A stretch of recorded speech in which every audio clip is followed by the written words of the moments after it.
The Pope should have by now immediately called every cardinal and the bishop, and not called directly, but called for them to get their noses out of the legislative battle across this nation. No longer block the statutes of limitation reform that people need. Legislative leaders, and I'll use that term very loosely, need to lead and protect the most vulnerable members of their districts instead of the money bags that help them in their campaign coffers.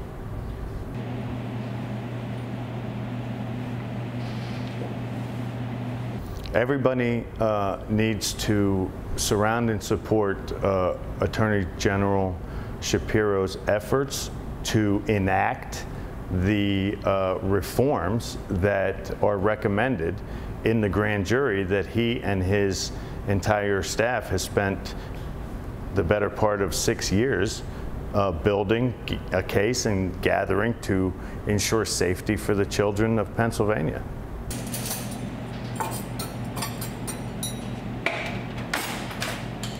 Harrisburg and Greensburg dioceses, put out press conference that we are not interfering with the Attorney General grand jury investigation in any way, shape, or form. But then just recently we found out, months before they put out that statement in December, that they in fact filed papers, sealed, that have been removed, papers to completely stop and prevent this report from seeing the light of the day. So, the Catholic Church has two sides of its mouth that it's talking out of right now, and we need to close it off and just get one sound, cohesive answer from the Vatican.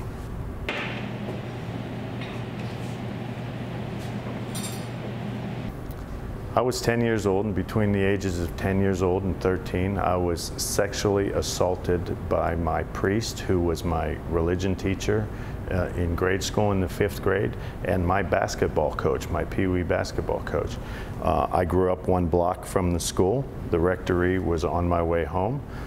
He used to put me on his lap and let me drive his car, steer his car, while he fondled my genitals. It started with tickling, moved into fondling, went into showering, and then on one occasion he digitally penetrated me when I was 13 years old, and I didn't like it, and I shot him a look in the shower, and luckily for me, that's where my abuse stopped.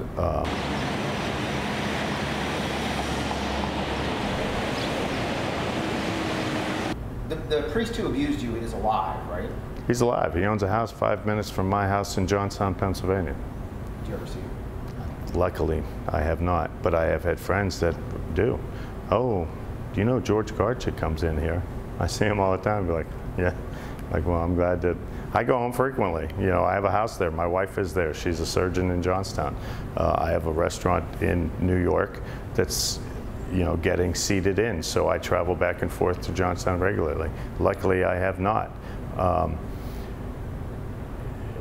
I've often wondered if I'd ever be able to sit down and really talk to him about it, if I could control my rage long enough, because really and truly, I see George Koharchick as a troubled man. He has real issues that he needs professional help with. I have forgiven my abuser years ago, and I have gotten over the physical side of the abuse.